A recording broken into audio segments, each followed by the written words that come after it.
last Foreign Affairs Council meeting before the summer holidays.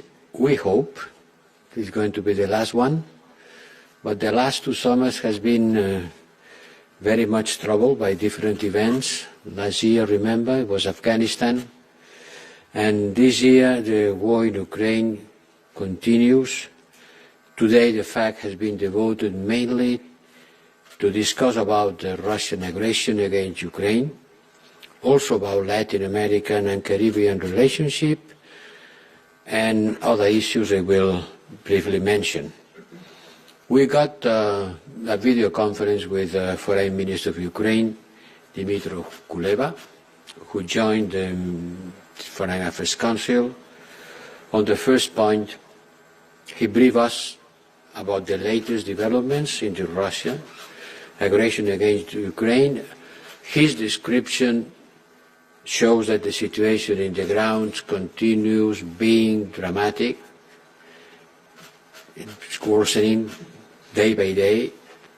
Russia continues launching missiles, targeting civilian infrastructure, causing dozens of civilian deaths every day. We are terrified by the violence of the Russia aggression against civilian people in Ukraine. And there are also disturbing reports about the use of sexual violence as a weapon of war by the Russian troops. Russia continues to target fields and food stocks. Everybody has seen the images of wheat fields being burned. They continue blocking the exports from Ukraine. They are responsible for the hunger in the world. Russia is trying to destroy Ukraine and the Ukrainian nation, and at the same time unleashing a global food and energy crisis.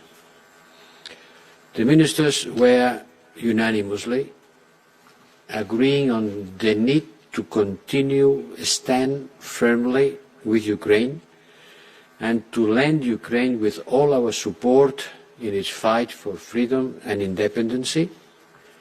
Ukraine needs more arms. We will provide them. The war will continue. We will continue supporting. And that's why I have proposed the next tranche of the European Peace Facility, allocating 500 million more. It has been a political agreement on supporting this proposal, and the decision will be taken on the next days, but today the ministers agreed on that. We also continue our work on sanctions.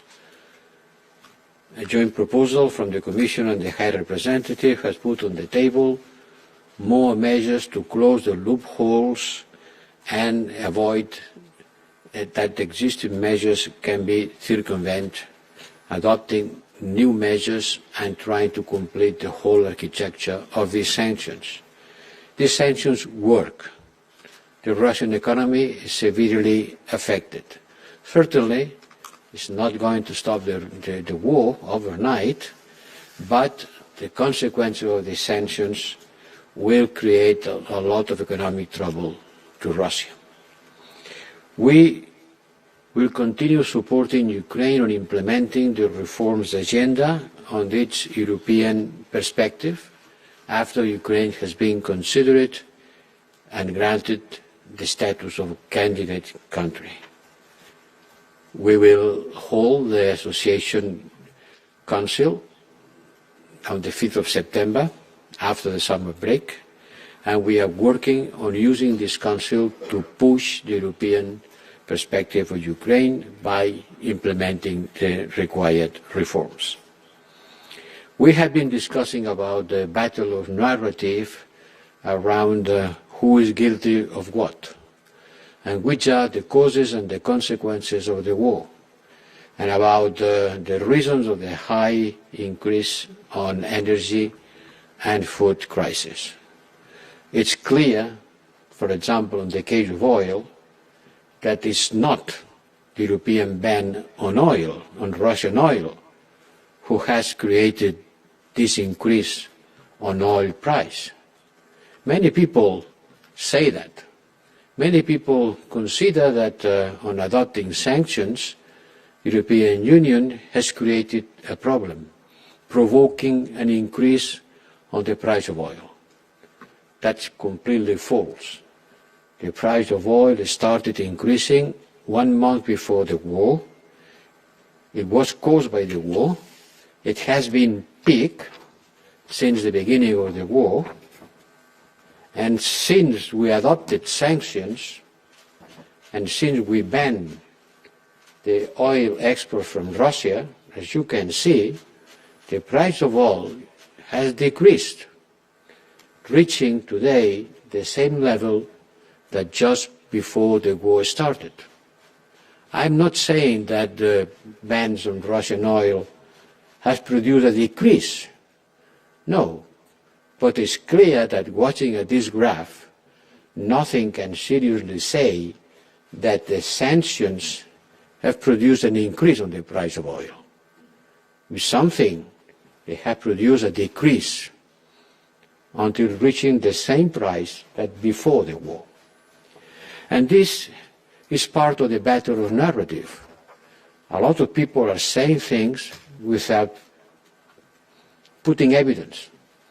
And I think that behind each argument, it has to be a figure. It has to be an evidence, because otherwise, everybody can say whatever they want without having to provide the necessary proof that supports the argument. Then we want to discuss the relation with Latin America and the Caribbean. These countries are also affected by the negative consequences of Putin's war, in particular, once again, rising prices on global shortages of food, fertilizers, and energy, even if this region is one of the biggest producers of food in the world. The Latin American and Caribbean region is an important partner for a very important number of reasons, and we agreed to step up what we can call the other transatlantic relationship. Because when we talk about the transatlantic relationship, everybody thinks about the relationship with the US. There is another transatlantic relation, which is the relationship with Latin America and the Caribbean. The most important issues in which we have to invest more is to deblock the trade and association agreements with Mexico and Chile. In particular with Mexico, which is pending since the last 4 years. Member States strongly request to deblock this association and trade agreement. In fact, it's not a new association, it's just the modernization of an agreement that was signed 20 years ago. Same thing about Chile, although Chile is facing a referendum on its constitution in September. Let's hope that immediately after we can proceed to the signature of the modernization of the association and trade agreement with Chile. We agreed to hold a foreign ministers meeting during the Argentinian pro tempore presidency of CELAC in October in Buenos Aires. It will be an excellent opportunity to reinforce our partnership and to prepare a summit between the European Union and Latin American and Caribbean region during the Spanish presidency in the second half of next year. Going to a more structural issue, we discussed about digital diplomacy and adopted an important conclusion on this topic. We are essentially launching our EU digital diplomacy as yet another foreign policy to support our geopolitical role and our ambitions in the global technological power game. Because digital issues are no longer just a matter of engineers, no longer technical matters, they are the battleground of technology, of values and narrative. The conclusions of this digital diplomacy will spell out in great detail what we mean in our participation in this technological battle. And in order to engage on that, we will open a dedicated European Union office in San Francisco, in US, to enhance our digital diplomacy in and with the US. Going back to geographical issues, the ministers exchanged on the resumption of the Association Council meetings with Israel. They agreed that the Association Council is the highest forum for our bilateral relations. This Association Council has not met since 2012. The position of the European Union has not changed with respect to the Middle East peace process. We continue with the same Council conclusion of 2016, supporting the two-state solution. We know that the situation in the ground in the Palestinian territories is deteriorating, and I think that, and the ministers agreed, that this Association Council would be a good occasion to engage with Israel about these issues. The date will be agreed mutually with Israel, but first the European Union member states have to start working and to determine a common European Union position, as with any Association Council meeting. We also adopted conclusions on foreign information manipulation and interference, something very much related with our digital diplomacy. We see more and more how Russia is using disinformation and information manipulation. One example is that the cause of the price increase on oil is due to the EU sanctions, which you can see is not true at all. And this manipulation information is a strategic tool for Russia on its aggression against Ukraine. On energy and on food security, the Kremlin tries to target a coordinated action to manipulate the information environment, and this is a challenge for our security, our democracy, and our foreign policy. We agreed to start working on a toolbox that could allow us to impose costs for those who are trying to undermine our democracy, institutions, and processes through disinformation. Going back to geographical issues, we discussed about developments in Tunisia, especially in the run-up of the constitutional referendum on the next 25th of July. We touched upon the situation in Sri Lanka and about several issues related with the situation in East Congo and other parts of the world on any other business, where several member states already put on the agenda of September many issues which maybe during the summer will become worse, but that in any case will be our agenda for the next autumn. But as you can imagine, everybody is worried about what can happen in the Ukrainian front, on the military side and on the energy side. The Nord Stream 1 is still on repair. Let's see what's happening when this period reaches an end, and we will continue watching at the situation of gas supply, which is certainly the most important concern for our societies and economies. Thank you. Now space for your questions. The first hand I've seen was here. Mira, you can go ahead. The microphones are on the right and on the left side for those of you who will ask afterwards. Y nosotros tenemos también interpretación española, pues se puede preguntar en español. Spanish, you can put your question in Spanish if you want to. Thank you very much. I will indeed. Ya. Una pregunta con 3 puntos. I have a question. Uno, in ¿qué exactamente 3 es lo que hay que First point, desbloquear what needs to con be los acuerdos unblocked México, when it Chile comes to Mexico, y Chile, quizás un poco más tarde con and Mercosur? Mercosur Dos, agreements, maybe ese Mercosur a bit anuncio later. de una Secondly, posible cumbre you've talked significa about que las this tensiones possible summit. políticas Does that que mean that the hicieron political imposible una cumbre tensions por that 7 años van made such desapareciendo? events impossible for 7 years, Y does that mean they have been ¿qué removed? es lo que And proponen thirdly, concretamente what en in esta hoja de concrete ruta hacia el terms does the 2023? roadmap to 2023 sort of contain, if I may ask?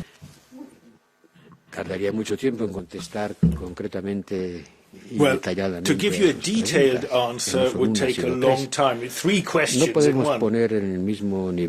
Now, you can't put everything on the same level. On one hand, the Mexico agreement for modernization updating, or the updating of the association agreement with Chile, or with Mercosur. The first 2 are updates. These are things that have been working for about 20 years. They have worked very well, but adaptarlos a las especiales circunstancias. Hace 20 años las cosas eran distintas. Things were very different 20 Con years ago. Mercosur, en cambio, In the case of Mercosur, though, nuevo, it's a new agreement that doesn't exist yet that we're talking about. Afecta a varios países a la And it vez, affects no many solo countries uno, at the same es una time, not just relación one. bilateral, It's not y just que bilateral, tiene therefore. complicaciones And it evidentes contains a desde el number punto de of vista de las complications, evident ones, when it comes to, for instance, environmental and other concerns. We're going to focus on trying to kick off the ratification process for the agreement with Mexico. It's possible that some countries may wish to have some caveats on this or that, but nobody today said anything that could lead us to believe that in any way there's an actual objection by a member state to going forward on that. So it's more about procedures and about how we get through the ratification process. Pero las cuestiones procedimentales no pueden demorar por más tiempo este proceso. Procedure matters cannot go on stalling the process for much longer. On Chile, it's slightly different again. Chile is about to have a constitutional referendum in September.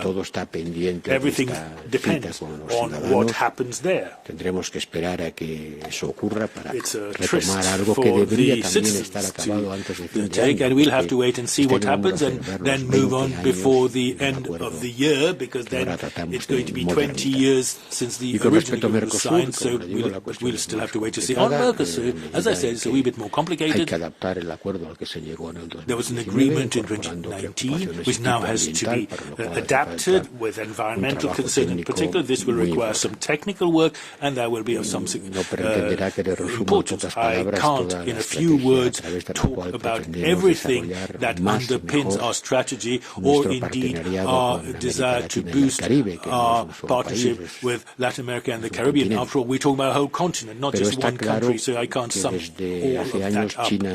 But for many years now, China has been growing their role in the region. They're now the main trade partner for most countries in Latin America and the Caribbean. We as Europeans have to be aware, and in particular be aware that nature abhors a vacuum, and we have to be more active. We have been very active in terms to investment, but not so much in political terms. The ministers have agreed that we have to do more, be more present, and talk about things like digital divide, combating inequality, but also environmental issues and all the other issues that have to do with the economic growth of this very important region. Europe has to be more present, and I can personally assure you that I will do everything in my part to that end. Please, you can use the mic on the right or on the left.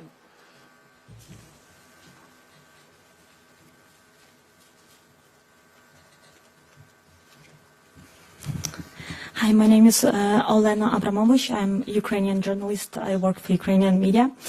High Representative, my question is, what is the, by assessment of European Commission, worst case scenario if Russia cuts off gas for European countries?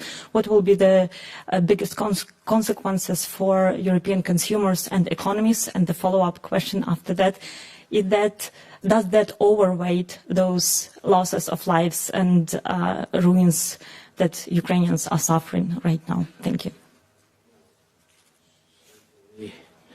You cannot put on the same level the losses of human lives and the destruction that Ukraine is suffering. That's why we are engaged with Ukraine with all our capacity, providing military support, economic support, sanctioning against Russia, financial support in order to avoid a big crisis of the Ukrainian economy facing the challenges of the war. On the energy side, on Wednesday, the European Commission will meet in order to discuss the situation and to take measures to prevent any possible scenario. I don't want to call for the bad times, but certainly we have to be vigilant because nobody knows what can happen this summer. So, speak loudly. Yes, if Russia cuts off its European Union countries, are they ready for that? I mean, is this kind of disaster for the economy, or you have enough backup plans? It's interesting just to understand the situation, why those gas sanctions are not possible right now. Nobody's talking about new sanctions. We are just talking about how can we face a situation in which the gas supply from Russia can be abruptly decreased. And we will be prepared for that. Certainly it's not going to be an easy scenario, but we should be prepared for that. Thank you. La question suivante, Christian, vous avez demandé. Christian, you asked for the floor.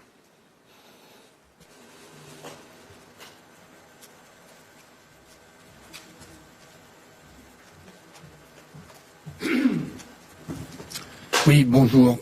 En fait, l'argent est le nerf de la guerre. Et j'aimerais comprendre, avec toutes les annonces que vous faites aujourd'hui, comment vous allez faire alors que l'argent manque. Vous avez débloqué une nouvelle tranche de 500 millions pour la facilité européenne de paix et vous faites que maintenant elle est en train d'arriver à son terme. Je voudrais savoir si vous avez eu un débat. Est-ce qu'on va remettre de l'argent au pot? Est-ce qu'on va trouver de nouvelles sources de financement? Est-ce que certains États membres vont accepter de ne pas se faire rembourser? Est-ce qu'on va créer une Europe à deux vitesses entre ceux qui livrent des armes de façon tout à fait spontanée et volontaire et ceux qui réclament de se faire rembourser jusqu'au dernier denier. La deuxième question, elle vaut également sur l'aide macroéconomique. Si j'ai bien compris, le budget européen ne pouvait pas garantir plus qu'1 milliard, ce qui a été fait. Aujourd'hui, on a 8 milliards en suspens et on est en train de demander aux États membres de mettre la main à la poche. Les Allemands ont mis la main à la poche, ils ont mis 1 milliard. D'autres États membres ont annoncé des choses similaires. Est-ce qu'on peut accepter similar announcements, and can we accept member states coming to council and having to recognize that the Americans are doing more than we are? On vient d'accorder 500 millions de plus. Listen, we've just given 500 million euros 500 millions more. De plus. Et vous That's me what we've demandez just agreed. Qu'est-ce qu'il va être la And you're prochaine asking étape. me what will be the next La prochaine stage. étape, c'est dépenser ces 500 millions de plus. The next stage is for those 500 million euros to be spent. Si on arrive à spent. les dépenser, on verra bien. And once it has been spent, we'll see what comes next. Nobody spoke out against these 500 million euros. Pour la manière de rembourser les frais. We've reached an agreement on how to reimburse costs under the second, third and fourth tranches. On est arrivé à cet accord-là.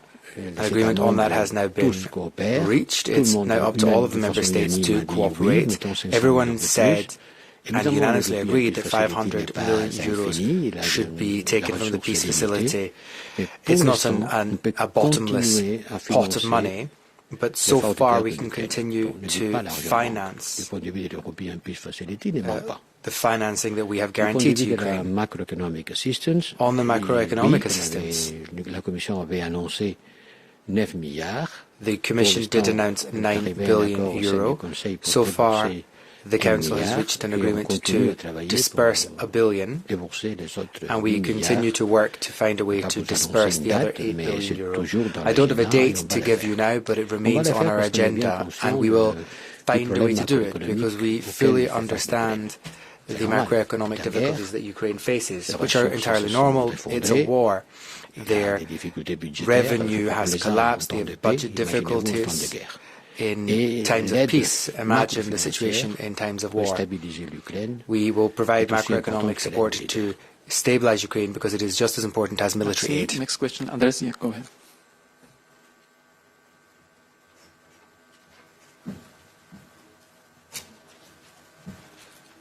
Sí, muchas gracias. Andrés Gil, el diario.es. Quería preguntarles a estos representantes si... Bueno, están hablando de la batalla por la narrativa. Talked about the narrative and the energy crisis, the food crisis, and the issues of the narrative. But at the same time, these crises do exist. There is a food crisis, there is inflation, the economy is going to slow down, the EU before the end of the year. Si ustedes cuánto creen o si creen que la población europea, cuánto tiempo puede aguantar este estrés, cuando además también precisamente la population of Europe inflación can o los accept problemas in para terms of llenar this la stress when gasolina son it's hard las and hard familias to más fill your vulnerables. Y petrol los tank, gobiernos the asimismo car, cuánto podrán or to aguantar feed yourself, particularly la if you're in presión a de poor esa section of ciudadanía society. descontenta And with this porque no unhappiness puede pagar la luz, porque llega el burgeoning invierno in the y no population, va a poder people who calentarse, can't heat etcétera. themselves, who can't pay Sí, for esa their quería saber electricity si bills, esa how reflexión will ustedes la the están politicians haciendo be y a dónde able puede to conducir. stand up to Gracias. that pressure? Where do you think this is going and how will Naturalmente, people todo react? responsable político Well, tiene que in answer hacer to what you frente a said, obviously any consideraciones como las que political usted ha hecho. person needs to have Pero esto es un consejo de spend time ministros de thinking about the Asuntos sort of Exteriores. things you just said. That's what politicians do. But Este this es un was a consejo foreign que ministers' define council. la política It was a exterior y toma council that decisiones de defines política exterior foreign con policy respecto and a takes la decision on guerra foreign en Ucrania, policy as it just did utilizando regarding los the mecanismos war que están in a Ukraine, nuestro alcance. using the mechanisms that are at our disposal. Naturalmente que hay un Now, incremento de los naturally, precios de la yes, energía. energy prices have gráfico gone lo up, are going demuestra. up. I mean, as I've showed with this Desde el mes de slide, enero ahora, since claro que los January hay. to now, obviously, Y de los price productos alimentarios, went up. claro que los hay. Ditto ¿Cómo no food los va a prices. haber? It's only natural. Si hay 20 millones de Given the fact that toneladas de 20 trigo que no million llegan a los tons of mercados, wheat es cannot evidente que go los to mercados van a market. reaccionar al alza. Obviously, that's going to push Pero prices up in the esas son market. consecuencias de la guerra. These are consequences of the war. Las guerras tienen estas consecuencias. War have such consequences. Wars Afortunadamente nosotros lead no to these things. sufrimos bombardeos. Now, como luckily, los we're not being ucranianos, ni bombed. queremos We're not like exiliarnos de the nuestras people of casas. Ukraine. We're not being driven out of our Pero homes. sí, el mundo entero sufre las consecuencias de But una the guerra whole world is y de las suffering from políticas que consequences Putin of está a war, usando the para acompañar consequences esta of guerra. the policies Putin is La using guerra se to hace con accompany armas de his fuego war en el effort. territorio War donde is la guerra being tiene waged lugar y on the también se hace territory of bloqueando Ukraine el with acceso weapons of de war, los but is alimentos also al being mercado. waged by blocking access of food to La markets. sociedad europea tiene que ser European consciente de society que has esta to be es una aware prueba that this is a de la test resistencia. we are being put to. It's an y existential nosotros challenge. tenemos que tener And we la have resistencia to suficiente para seguir be tough apoyando a enough Ucrania. to go on No tenemos otra solución. supporting Ukraine. We have no other solution. Neither do they. Thank you. We go to the virtual space now to colleagues connected over Zoom. The first one I've seen was Lawrence. Lawrence, you can ask your question. Your mic should be open. It's open now. Hi, thanks a lot. Thank you. Hi, Rep. I have a couple of questions. First of all, you were very, you spoke very strongly this morning, Hi, Rep, about people criticizing the sanctions. And I noticed you also had your blog yesterday calling for strategic patience. I wondered why the timing of this and to what extent you are worried that it's not just Viktor Orban now who is hesitating over sanctions and support for Ukraine, and whether you're worried that there is a broader European wobble on this issue. Second question to you on the Association Council. I noted you said there is no date, but my understanding is the intention is to do this before the Israeli elections on November the 1st. Is that your understanding as well? Thanks.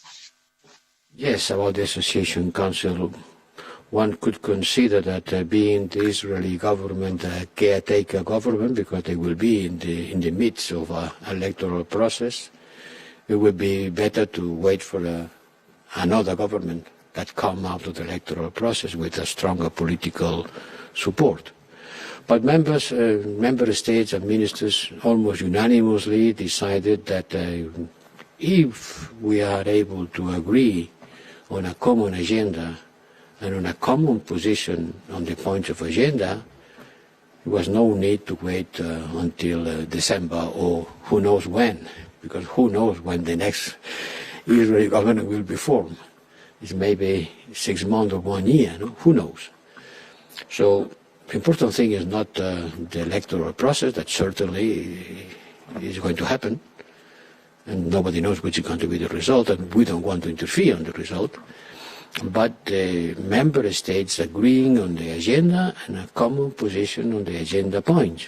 And on that, there is nothing different with other association councils. In all association councils, the European Union speaks with a single voice, saying the same.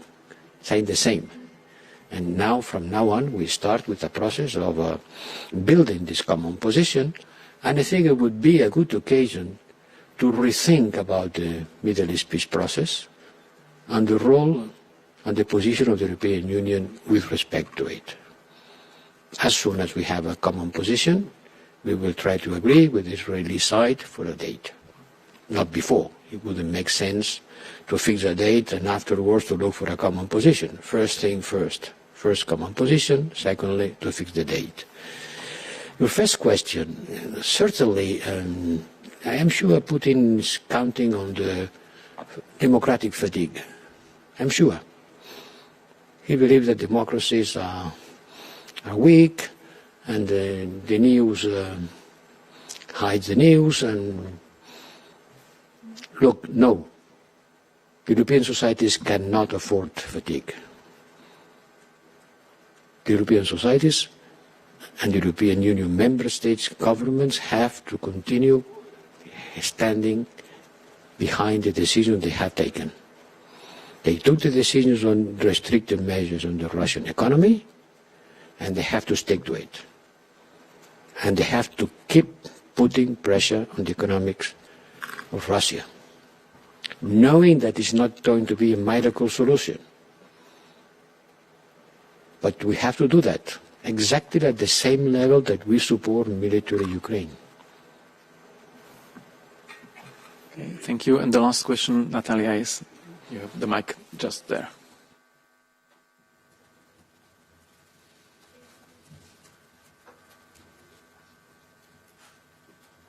Much for the question. I just wanted to follow up on the new sanctions measures that were discussed today. I understand that there are some exemptions for banks and other sanctioned entities when it comes to food and grain transactions. Can you explain a bit about why this was included in the new sanctions proposal and what impact that this should have on the growing food crisis?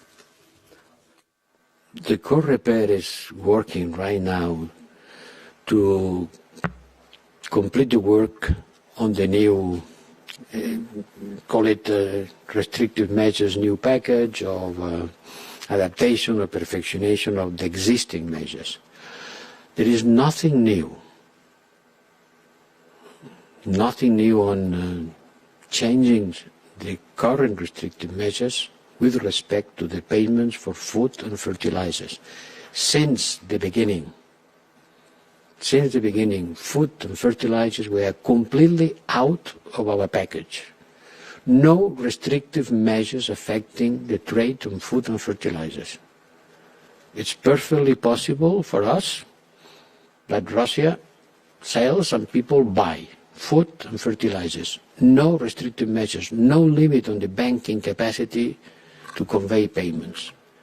If there are over-compliances, if there are market avoidances by some economic and financial actors, we are trying to explain to them that there is nothing in our restrictive measures that prevent from exporting and paying for food and fertilizers exports. That was it for today. HRVP still has full agenda, so thank you very much for coming. Thank you to the interpreters, and if possible, have a nice summer. See you in Prague. Bye.